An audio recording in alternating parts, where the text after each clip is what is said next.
O Vitor Laerte mandou aqui. Salve Felipe Moura Brasil. Hoje vejo você como um dos últimos refúgios do conservadorismo no Brasil. Você tem outros quase indo falar autores. sobre isso. Vamos falar sobre isso. Você tem outros autores ou intelectuais nacionais para indicar nesse momento em que tantas máscaras caíram? Autores? Eu tenho um monte, né? Manda aí. Ele falou nacionais especificamente? Porque assim, o conservadorismo é uma tradição de pensamento que tem absolutamente nada a ver com o bolsonarismo. Muitas vezes é o seu oposto. Eu escrevi vários artigos, você botar meu nome, Felipe Moura Brasil, bolsonarismo, conservadorismo, você vai encontrar vários artigos a respeito disso, porque eu faço contraste. Então você tem o pai do conservadorismo, que é o Edmund Burke, um pensador nascido na Irlanda, atuante no parlamento britânico, considerado muitas vezes um estadista, e ele teve toda uma atitude intelectual e política ao longo da vida, que depois até viria a ser resgatada por um autor americano chamado Russell Kirk, que tentou sistematizar o pensamento, as obras do Edmund Burke, que são discutidas até hoje. João Pereira Coutinho, por exemplo, um autor português que tem uma coluna no Jornal Brasileiro, escreveu o livro A Virtude da Consistência, sobre o Edmund Burke, mostrando a coerência dele, né? A gente está falando aqui, no fundo, sobre coerência. Eu mantenho a minha e muita gente aí que apontava o crime no governo adversário não aponta agora, não mantém. E ele defende justamente a coerência do Edmund Burke em diversas circunstâncias que foram as maiores lutas dele contra o espírito revolucionário na Revolução Francesa, a questão envolvendo a independência americana, o abuso da coroa britânica em relação aos impostos cobrados na colônia, a questão da Índia, que mobilizou muito o Edmund Burke e outro.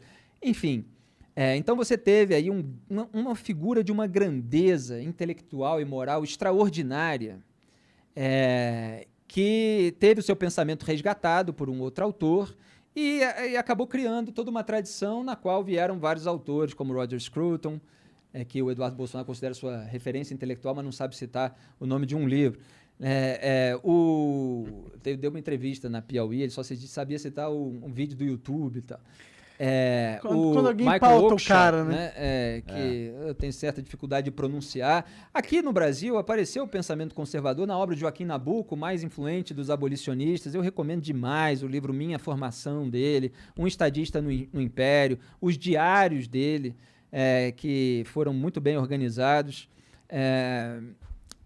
Você tem José Oswaldo de Meira Pena, tanta gente aí com uma qualidade extraordinária, e hoje você tem um movimento político que usa esse nome para se enobrecer, para não confessar que é somente bolsonarista, que se trata ali de um culto à personalidade do líder, de quem se cobra, das pessoas, né, das massas, se cobra uma fidelidade irrestrita a ele.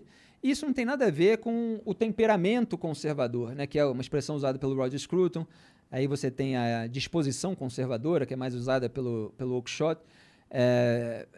Você tem várias expressões aí dentro dessa tradição, que no fundo é uma predisposição contrária, né, de ceticismo em relação a qualquer tentativa de impor um novo regime por meio de um sistema abstrato, quer dizer, a partir de um projeto ideológico que prometa um futuro redentor, como é o caso dos revolucionários, um futuro utópico, né? Ou o resgate de um passado idealizado, que é o caso dos reacionários. Então, o conservador não é nem o revolucionário que, olha, vamos chegar àquele futuro lindo e maravilhoso com a justiça social e tal. Eu sei o caminho. Eu sei o caminho, exatamente. Ou nem o reacionário que quer resgatar aquele passado idealizado. Aqui no Brasil você tem aqueles que querem resgatar o regime militar Bom, idealizado. é a minha época. Exatamente. É um idealismo que é falso. Ele falseia o passado para resgatar Uma nostalgia. Exatamente. Aquilo que não aconteceu daquela maneira como ele conta, né? Mas em ambos esses casos, você tem pessoas, aí para usar uma expressão que você até usou já nessa conversa, para as quais os fins justificam os meios. Então, em nome daquele futuro utópico ou daquele passado idealizado, idílico, toda atrocidade passa a ser aceita. Toda mudança de princípio, de valor, né? Tinha até uma piada do comediante americano Groucho Marx, que tem nada a ver com Karl Marx. Eu tenho alguns princípios, mas se você quiser eu tenho outros. Essa turma é assim. Então, o conservadorismo não é nada disso. Você tem ali uma predisposição contrária a essas abstrações, você tem um ceticismo, você tem a virtude primária da prudência, como apontava Edmund Burke, e era enfatizado pelo Russell Kirk. você tenta coibir as revoluções. Aí tem uma série de premissas também, de você ser contrário à crueldade, à injustiça, com base... Aí tem certas discussões na lei natural, dizia Burke, o Oakeshott vai dizer uma outra coisa. Mas tem toda uma tradição de pensamento que vale a pena ser estudada, que esses bolsonaristas não entendem nada e desvirtuam. É muito porque a obra do Burke, a obra burkeana, né, como a gente diz aqui, aportuguesando, ela teve uma influência muito grande nos Estados Unidos, na formação intelectual e política mesmo do próprio país como um todo, em boa parte no Partido Republicano. E aí, por ter tido essa influência, até a palavra lá, conservative, etc., ela acabou por servir para expressar as pessoas ligadas, apontar as pessoas ligadas ao Partido Republicano. E aí o Partido Republicano, como é um partido político, começa a ter determinadas bandeiras. E aí começa a ter uma determinada cartilha, posicionamentos sobre costumes, drogas, abortos, armas, não sei o quê e tal. Você tem toda uma posição a respeito dessas coisas. E aí, por extensão, começa a chamar de conservador aquele que tem uma determinada posição sobre cada um desses temas sensíveis do debate público que dividem direita e esquerda, tamanho do Estado e tal, não sei o quê. Aí você vai desvirtuando todo o termo, todo o conceito, toda a tradição, que é muito mais complexa, abrangente e profunda do que isso. E aí você usa aqui no Brasil, nós somos os conservadores, nós defendemos Deus, pátria, família, somos contra droga, boa, não sei o quê, esses são os conservadores. O conservador, então, é aquele que defende uma série de posições, você dá um tique e tal, sem qualquer princípio geral, sem qualquer valor. Ele acaba se assemelhando ao reacionário, de certa forma, né? Nesse sentido. Não, aqui no Brasil, sim. Quer dizer, esses que se auto-intitulam conservadores, mas são defensores do bolsonarismo, buscam resgatar o regime militar ou qualquer coisa que seja parecida com isso, eles são reacionários, e eu chamo de reacionários. E não no sentido até... porque esses conceitos são importantes de serem da gente distinguir, né? Então, Nelson Rodrigues, por exemplo, ele era um conservador que era injustamente chamado de reacionário.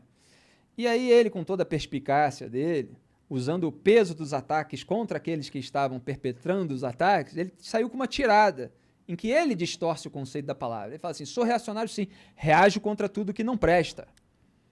Só que esse não é o sentido da palavra reacionário. Reagir contra tudo que não presta é uma coisa boa, tá? Uhum. Mas o reacionário, no significado do conceito político, da tradição bibliográfica e tal, não é uma coisa boa. É aquela pessoa que... reage ao progresso. Para quem os fins justificam os meios. Às vezes isso, né? E você vai encontrar até umas discussões sobre o conservadorismo junto com o progressismo. Até o Russell Kirk ele vai dizer...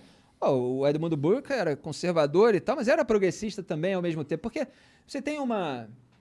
Agora, se eu disser isso hoje, parece uma loucura, né? Porque o progressista já é associado à esquerda, militante e tal. Sim, não é isso. Está falando do progresso mesmo. Porque... Por isso que esses títulos são horríveis.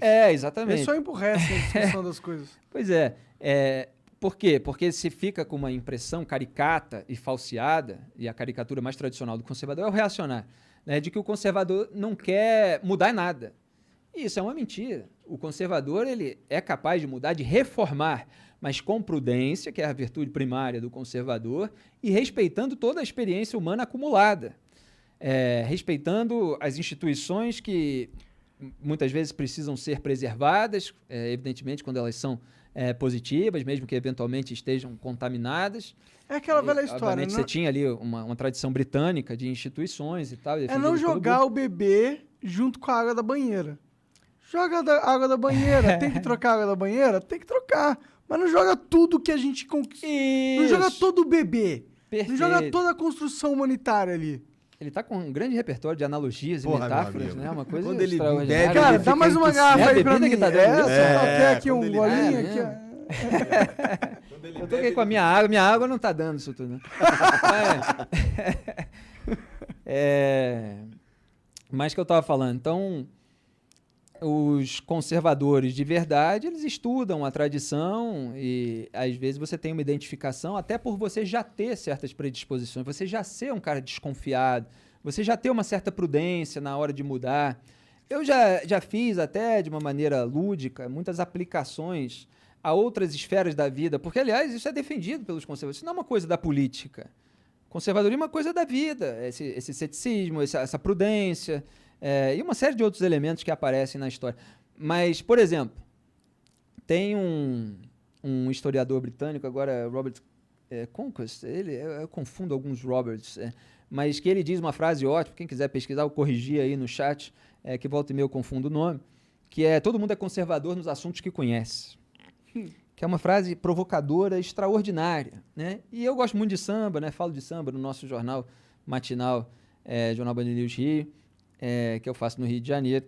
E no samba, você tem vários períodos de reforma do samba, às vezes chega alguém com um espírito mais revolucionário e tal, e se você for vir aqueles sambistas de raiz, como eles reagem, eles têm um espírito conservador, no sentido de reverenciar, exaltar os mestres, os cânones ali da tradição, não deixar ser esquecido, resgatar aquela obra.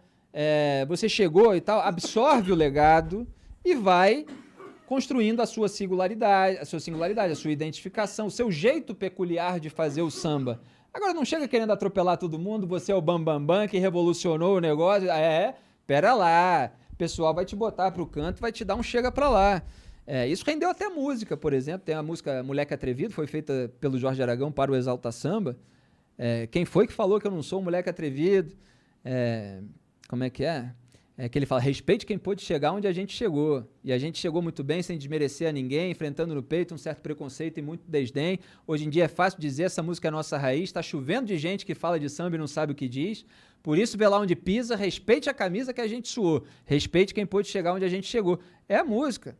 Quer dizer, isso tem um conservadorismo aí presente.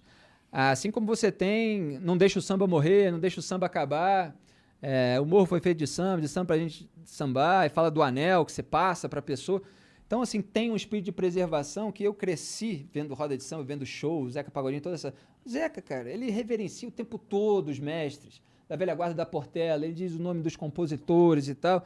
Então, você tem ali uma maneira singular que vai sendo desenvolvida, uma reforma, mas absorvendo o legado, usando aquele legado a seu favor.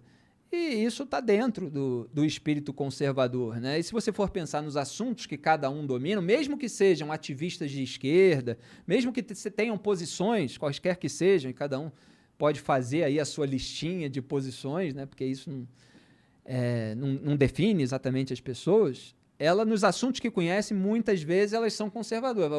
Peraí. Calma aí. Calma lá. Eu gosto bastante de Harry Potter, que é um exemplo bem esdrúxulo. Mas se, você vai fazer uma série de Harry Potter, você tem que respeitar o livro. Não pode fugir do universo que a autora criou. Tá vendo? Você vai criar um outro negócio, tem que estar... Porque senão não é Harry Potter, porra.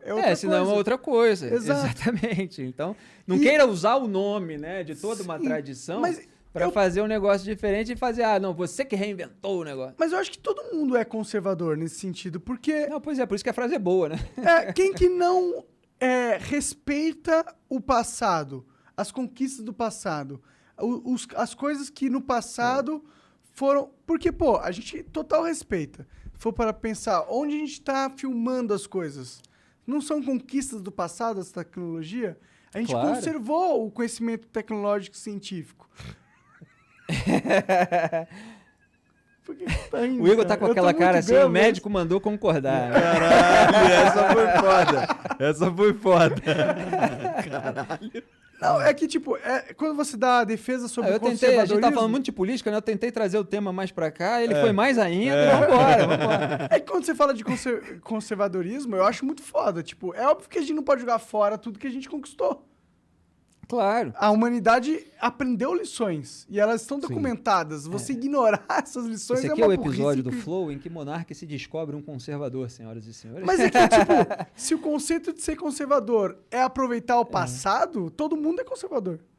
Quem não é burro. Obviamente não é só isso, tem vários outros elementos aí, alguns eu apontei, outros podem conferir em maiores detalhes nos meus artigos. Não dá pra gente contar toda a história, mas tem vários autores aí que eu citei, já que a pergunta pedir ali dicas também.